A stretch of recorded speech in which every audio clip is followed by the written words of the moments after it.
Como hoy les voy a pasar las notas de los exámenes, quisiera saber si alguien tiene alguna duda sobre las respuestas a las preguntas del examen.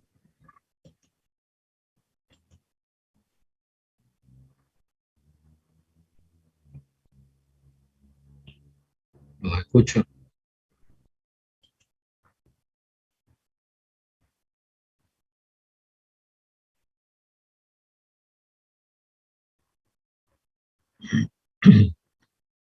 ¿Alguien quiere saber alguna cosa sobre el examen? ¿O ya la saben? Rápidamente nos podría dar la respuesta de las preguntas, ingeniero. A ver, repítame, por favor, mucho ruido que no lo escuché bien.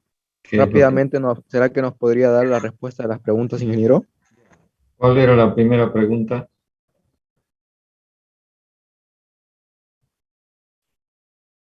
Dígame, ¿cuál era la primera pregunta? Si es mejor en un calentador de pared usar una trampa de vapor o usar Bombeo líquido, hacia la caldera. Ya. usar la bomba. Hablando exclusivamente del calentador de pared, mejor es usar la trampa porque se logra una temperatura del líquido calentado que es la máxima posible. Prácticamente, claro, en términos teóricos, igual a la de la caldera, ¿no? ¿Entienden lo que digo? Entonces, con trampa sería la primera parte de la respuesta, es mejor. ¿Por qué? Por lo que acabo de manifestar. Porque se consigue que el líquido se caliente a la máxima temperatura posible. Usted debe recordar que el fluido que sale del calentador, en el caso con trampa, va directamente a la caldera.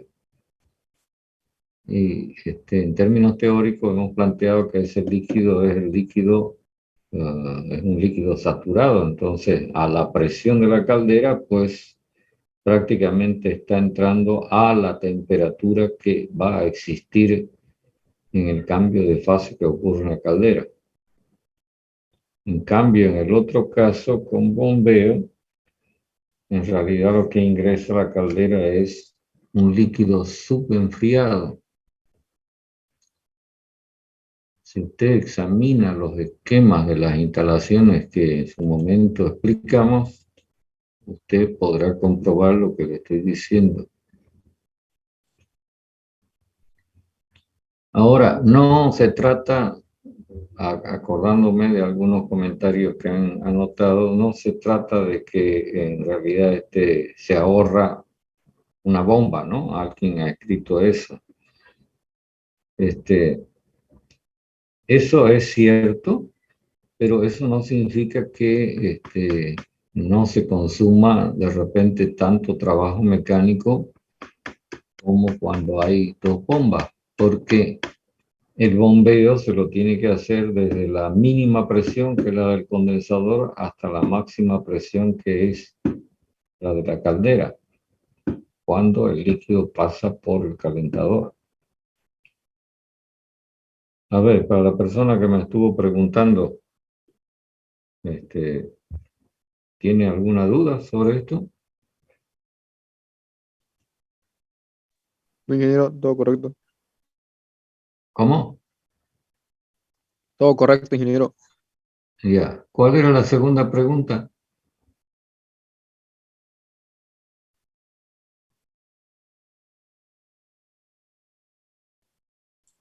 ¿Qué factores disminuyen el rendimiento de una instalación de vapor, ingeniero? Ah, ya. Ah, ¿qué cosas hacen que disminuya el rendimiento de una instalación de vapor? ¿Cierto? Ingeniero. Ya. Eso lo comentamos cuando dijimos hasta ahora hemos venido examinando todo lo que mejora el rendimiento, como ser el recalentamiento, como ser la regeneración, etcétera, etcétera. Y en ese momento dijimos, ahora vamos a examinar qué es lo que hace que la cosa funcione al revés, ¿no? Ocurra al revés. Y entre las primeras cosas que mencionamos, indicamos la irreversibilidad de los procesos termodinámicos. Eso es claro, ¿no? En la turbina, si el proceso es irreversible, significa que genera menos trabajo mecánico que si fuera reversible. Y la irreversibilidad es algo concreto, es algo real. Lo mismo en la bomba, si el proceso es reversible, la bomba consume menos trabajo mecánico que cuando es irreversible. Entonces, por un lado disminuye la producción de trabajo, por el otro lado aumenta el consumo de trabajo para el bombeo. Eso por una parte. Por otro lado, indicamos todos los procesos de estrangulamiento que ocurren en las tuberías, que se llama la pérdida de carga, o caídas de presión, que van a requerir energía, ¿no? Para que se pueda vencer, digamos, la resistencia y el fluido circule dentro de la instalación. Y también como una causa muy importante, nos encontramos con el hecho de que en la instalación hay zonas en donde las temperaturas son mucho más elevadas que la del medio ambiente que rodea a esa parte de la instalación. Y entonces se producen fugas de calor. Eso significa que en la medida que se pierda calor, usted va a necesitar gastar más combustible, porque parte del calor que debía aprovechar está volviendo al medio ambiente. Y por supuesto indicamos de que esto se puede rebajar utilizando de las cualidades de sustancias que funcionan como aislantes térmicos, ¿cierto? Incluso les dije yo, sería bueno que ustedes se interioricen de qué materiales se usan como aislantes térmicos en estas instalaciones. Incluso no me acuerdo, pero creo que mencionamos el caso de, hablando de aislantes térmicos, el caso de los hornos de las cocinas. Supongo que usted está enterado de que el horno de una cocina está forrado con un aislante térmico, ¿o no? ¿O no sabe? Tipo como fibras de vidrio son, ingeniero, creo. Sí, se llama lana de vidrio o manta de vidrio, porque el vidrio es mal conductor de calor. Entonces es el clásico aislante térmico para altas temperaturas, porque hay aislantes térmicos que se usan en las heladeras, pero que son para baja temperatura, ¿no? Bueno, ¿cuál es la tercera pregunta? Ingeniero, la tercera es ¿por qué a la bomba solo debe ingresar líquido? Ya, seguramente, y en ese aspecto hubo bastante gente que tomó atención de lo que dijimos en clase. Yo mencioné un fenómeno que se llama cavitación, que puede ser muy dañino para la bomba, que es provocada justamente por un cambio de fase que ocurre debido al cambio de presión dentro de la máquina. Y entonces se produce una suerte de golpeteo, explosiones, como quieran verlo. Habitación. Sí, sí, estoy hablando de la cavitación. Cavitación. Se los anoté yo y les dije, miren, ¿qué es esto? O sea que muchas de las cosas que usted debió responder, sencillamente necesitaban simplemente atención por parte de cada uno de los que se conectan, ¿no? A veces me imagino yo que hay gente que se conecta, pero es simplemente por el hecho de estar conectado nomás, porque de atender la clase, naranja Fanta.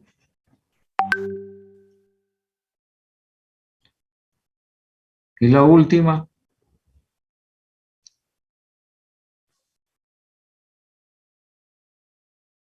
¿Cuál era la última pregunta? ¿Qué es la capacidad de refrigeración y por qué este valor es fundamental para el diseño de la instalación Ya, de refrigeración? sí. Esa es una variable característica de los sistemas de refrigeración que la hemos anotado con la letra C y que se suele medir en kilocalorías por minuto. ¿Qué significa? Que es la cantidad de calor, y así creo que lo escribimos en su momento, que por unidad de tiempo es absorbida por el sistema de refrigeración a través del evaporador. Y lógicamente, si yo tengo más cantidad de calor a ser absorbida, pues voy a necesitar que el equipo sea más grande, ¿no? Y en este aspecto recordamos que este valor, lo mostramos en su momento, es igual al producto del flujo másico que circula en el sistema por el efecto refrigerante. Como el efecto refrigerante va a quedar definido una vez que usted establezca en qué condiciones de presión o temperatura va a funcionar el sistema y lógicamente una vez seleccionado el refrigerante que va a usar, entonces si usted conoce C, que es lo que estamos indicando como algo importante, inmediatamente va a poder establecer el flujo másico que va a pasar por cada uno de los componentes de la instalación. Y eso va a permitir su dimensionamiento o su selección en tamaño. ¿Comprende?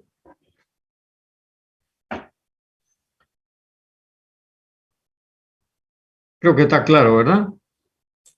Sí, ingeniero. Sí, ingeniero. Ya, no sé si hay alguna otra consulta que me quieran hacer en torno al examen. Simplemente algún otro comentario que yo pueda hacer es que en los exámenes a veces la persona responde y la respuesta no es que sea mala, que esté mal, pero que de repente no corresponde a la pregunta. ¿Entiende lo que digo? Es decir, que se fueron por los costados, ¿no?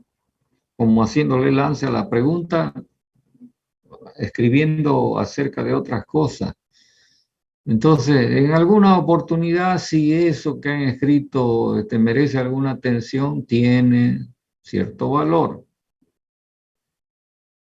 pero en realidad no responde a la pregunta. Y yo en los exámenes eso lo pongo como un signo de interrogación, por si algún día les devuelvo los exámenes. Espero que sea en el próximo examen.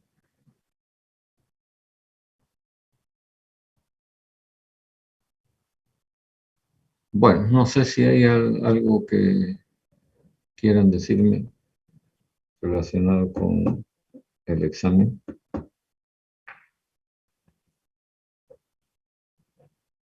Yo siempre les he venido recalcando que cuando usted hizo la materia termodinámica 1, ya aprendió a conocer dónde hay información sobre las sustancias, qué variables las puede encontrar en las diferentes tablas, cómo se usan esas variables, qué significan, etcétera.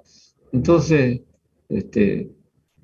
por eso es que más le prestamos atención al tema conceptual, es decir, que usted conozca sobre el asunto, no que me demuestre que sabe sumar o restar. ¿Comprenden lo que digo? Sí, ingeniero. Por eso el examen es como lo han visto, y así van a ser los otros exámenes.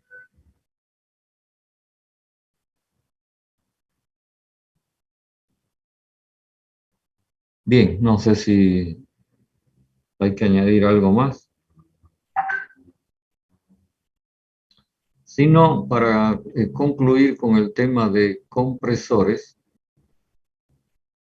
voy a plantear un ejercicio que espero que usted lo resuelva, ya poniendo datos.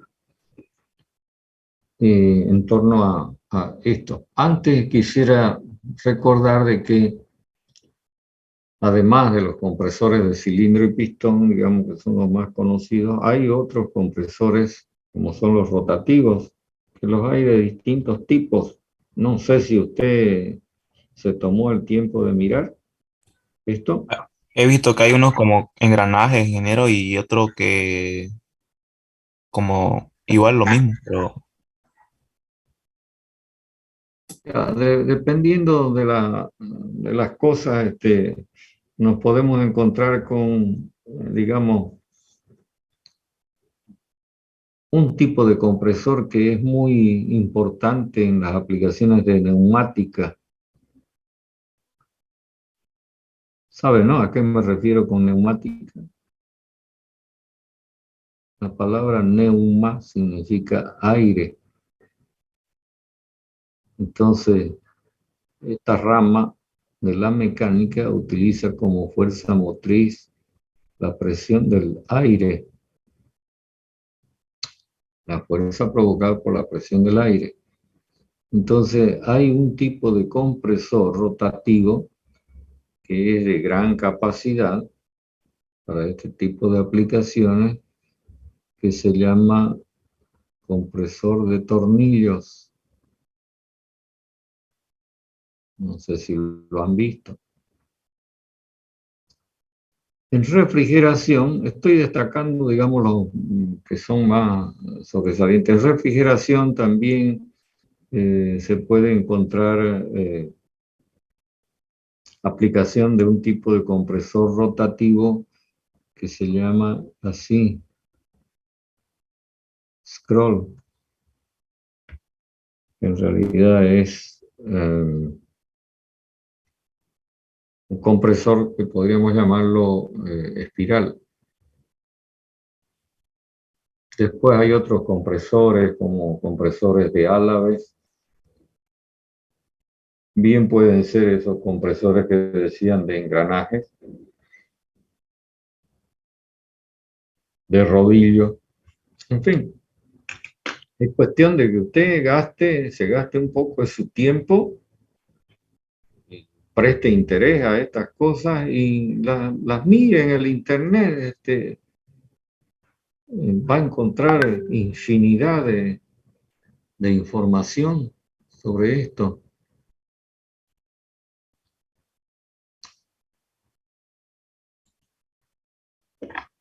Bueno, el caso que voy a plantear se refiere a la compresión de aire. Si quieren lo vamos a titular así, compresión de aire. ¿Por qué destaco esto de aire? En realidad, lo que vamos a decir es aplicable también a los vapores. El aire es un gas, pero que tiene muchísimas aplicaciones como la que estamos diciendo, el campo importantísimo de la neumática. Entonces, si quieren ir tomando nota, se trata de comprimir aire desde una condición inicial a una presión de 1 kilogramo fuerza por centímetro cuadrado, como sería la presión atmosférica aproximadamente, y una temperatura de, pongámosle, 30 grados, como sería un valor promedio de temperatura ambiental. Y entonces se va a comprimir este aire hasta un estado final con una presión de 7 kilogramos fuerza por centímetro cuadrado, que es algo muy común. Y por supuesto, la temperatura va a depender de qué tipo de proceso termodinámico ocurra en el compresor. Y ahora vamos a hacer una descripción del compresor. Primero, vamos a considerar que el compresor para el planteamiento teórico que vamos a hacer es adiabático. Segundo, vamos a considerar que el fluido que se está comprimiendo lo podemos trabajar como si fuera gas ideal. Por lo tanto, este gas se comporta adiabáticamente cuando es comprimido.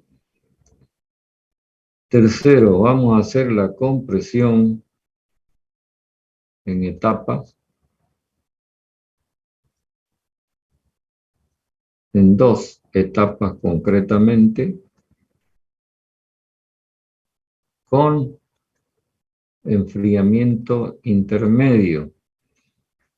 Ya el otro día explicamos por qué razón se hace este arreglo de compresores en etapa o en serie y por qué razón también se plantea el enfriamiento intermedio entre las etapas. Si esquematizamos, digamos, el caso, tendríamos un compresor en su primera etapa que se alimenta con aire en el estado I, del cual saldría en un estado, llamémosle 1, pasando por un enfriador intermedio donde termina en la condición 2, para hacer su ingreso a la segunda etapa, porque ya hice este esquemita el otro día, de la cual va a salir en la condición final. Hasta acá está claro todo, ¿verdad? Les pregunto. Sí, ingeniero. Ya. Ok, si consideramos de que toda esta instalación se comporta como un sistema estable, F,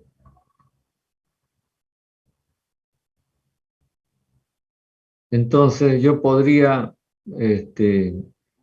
digamos, seleccionar, por ejemplo, como sistema termodinámico la primera etapa y nos encontramos con un sistema F estable de una entrada y una salida, entrada y salida 1.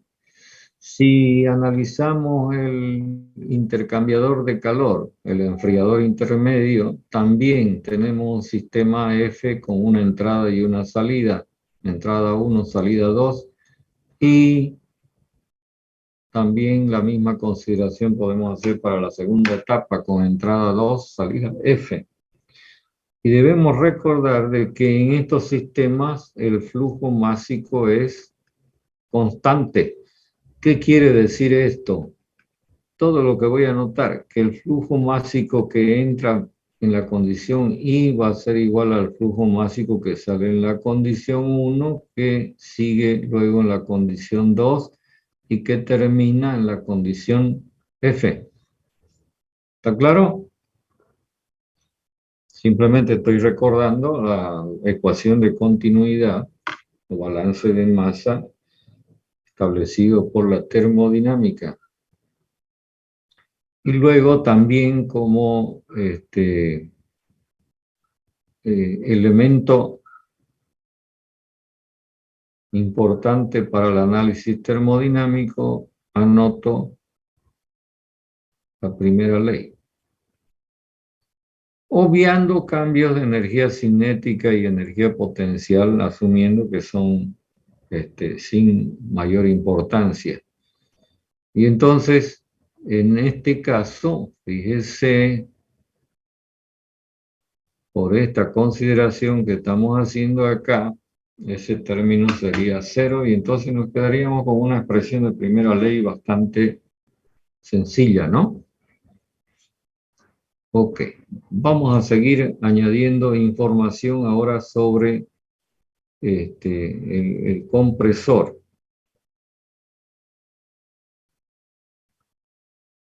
Vamos a asumir de que el compresor tiene un M igual a 0,05 o 5%. Usted debe recordar que M es una manera de expresar el tamaño del espacio nocivo frente o comparado con la cilindrada. ¿Ok? También vamos a añadir de que n, el número de revoluciones que da el cigüeñal, sea del orden de 1500 revoluciones por minuto. Les pregunto, un motorcito común y corriente, ¿normalmente a qué velocidad gira?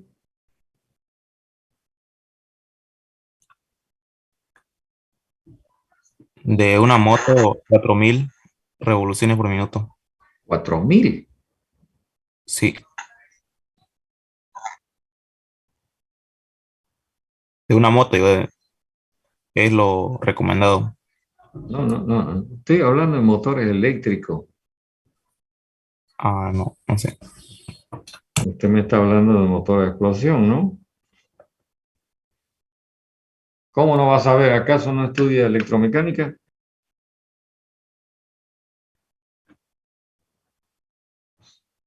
Usted debe saber que la velocidad de giro del motor depende de la frecuencia de la corriente que se conecte a dicho motor y del número de polos que tenga, ¿no? Bueno, revisen eso y verán después si quieren hacer algún comentario.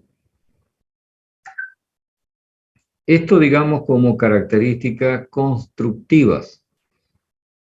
Por lo pronto, es decir, no estamos conociendo el tamaño de cada cilindro, ¿no? El de la primera etapa y el de la segunda etapa. Entonces yo voy a añadir información acerca de, por ejemplo, el flujo volumétrico en la entrada.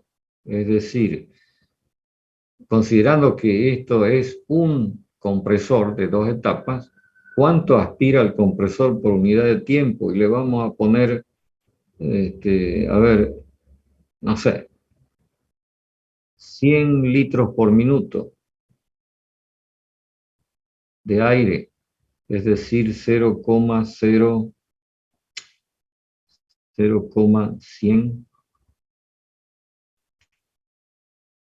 metros cúbicos por minuto, ¿cierto?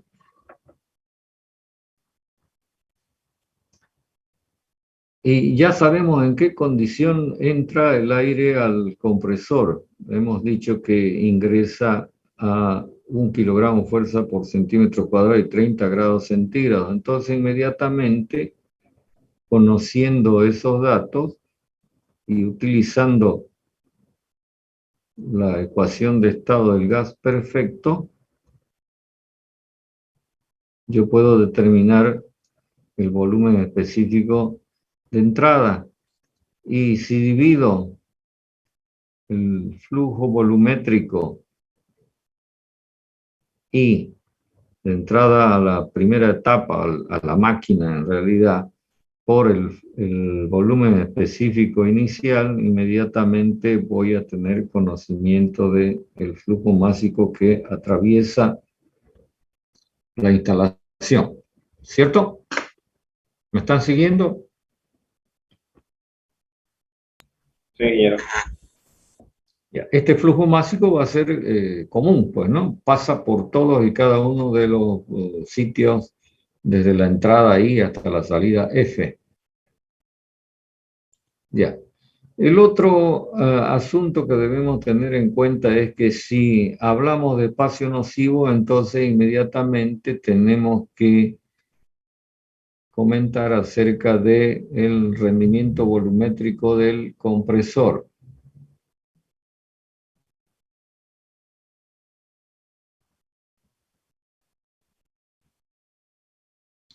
Si tomamos en cuenta la primera etapa, llamémosle a esta primera etapa 1, a esta otra 2. Entonces el rendimiento volumétrico de 1 va a ser igual a 1 menos 0,05. Y ahora necesitaríamos conocer cuánto es la relación entre el volumen específico I, que es el de admisión, y el volumen específico 1, que es el de descarga. Pero sabemos que el proceso de compresión lo hemos planteado como adiabático e ideal. Y voy a añadir algo más, adiabático reversible, porque necesitamos saber cómo ocurre, ¿no? Para poder tomar información. Entonces, cuando el proceso de compresión se refiere a un gas y es de estas características adiabático y reversible, se cumple una ley que usted la ha estudiado seguramente cuando hizo Termo 1, que se llama ley de Poisson, que establece lo que acabo de anotar. P por B a la gamma igual a constante, donde el valor gamma para el caso del aire es 1,4, y eso lo encuentra usted en las tablas de propiedades de gases. Ese valor gamma se conoce con el nombre de exponente adiabático. Entonces, si yo conozco, fíjese, la presión de entrada y conozco la presión de salida, que será una presión intermedia, acá, una presión intermedia sobre la que vamos a hablar enseguidita, entonces yo podría determinar el volumen específico 1, siempre que conozca la presión intermedia. Resulta que en este tipo de compresión adiabática reversible de un gas ideal, se demuestra que el trabajo mecánico consumido es mínimo, o sea que es óptimo, cuando la presión intermedia, lo voy a anotar por acá, es igual a la raíz cuadrada de la presión P sub I, en este caso multiplicado por la presión P sub F. ¿Lo ven? Esto para el caso de las dos etapas, es decir, la presión intermedia resulta, así se demuestra, igual a la raíz cuadrada de este producto. En realidad esto es lo que se llama una media geométrica.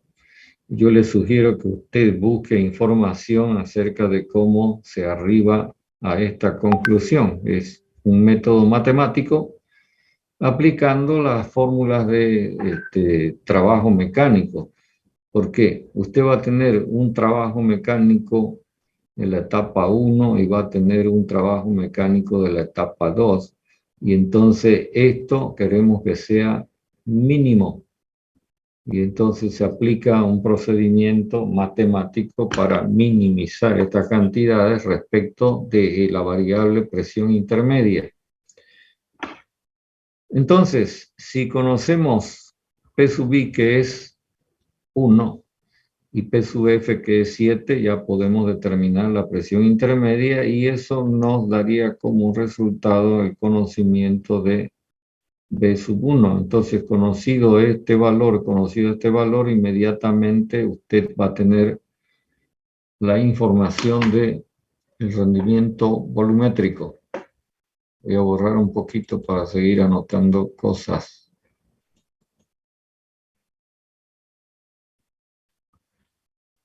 Entonces, podemos, recordando la expresión matemática del flujo másico,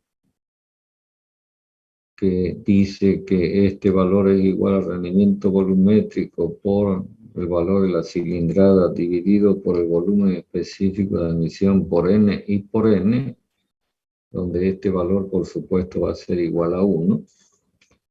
Entonces, si conozco este valor, conozco el rendimiento volumétrico, conozco el volumen específico de admisión, que en la primera etapa sería igual a B sub I, conozco el número de revoluciones y el número de cilindros, un cilindro para la primera etapa, entonces inmediatamente yo voy a poder determinar qué cilindrada tiene la primera etapa. Y de una manera similar, yo puedo determinar la cilindrada de la segunda etapa, teniendo en cuenta algo que voy a plantear. Porque acá en el esquema que tenemos a la derecha, faltaría saber en qué condición de temperatura ingresa el fluido a la segunda etapa.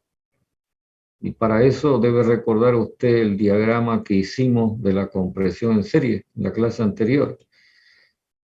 Y en términos teóricos, resulta que la temperatura T2 se la considera igual a la temperatura T(I). Es decir, que se enfría tanto en el intercambio de calor entre las etapas que la temperatura vuelve a ser como era inicialmente. Entonces, conociendo esto, ya podemos proceder para determinar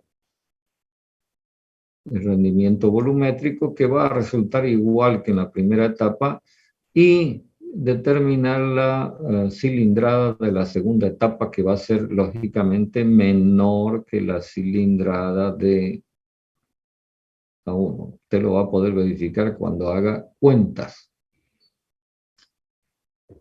Finalmente, para complementar el cálculo,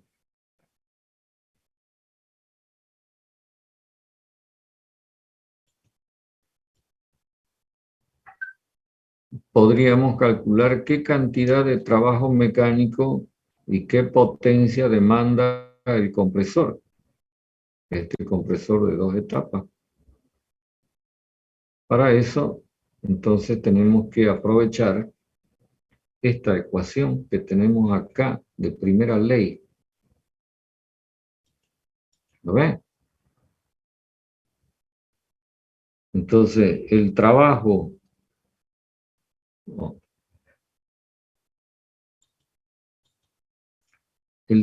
mecánico de compresión de la primera etapa, con signo negativo, va a ser igual al cambio de entalpía. Y en un gas ideal, usted debe recordar que el cambio de entalpía es igual a esta cantidad, Cp por el cambio de temperatura. Esta es una propiedad que también es particular de cada gas. Entonces, de una manera similar, vamos a tener que el trabajo de compresión de la segunda etapa va a ser igual a Cp sub 0 por T sub F menos T sub 2. ¿Lo ve?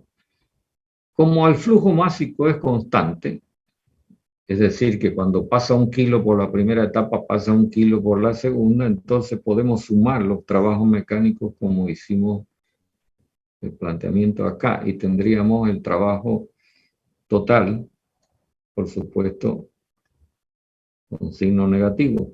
Si a este trabajo total lo multiplicamos por el flujo másico, entonces vamos a tener la potencia total demandada por el compresor.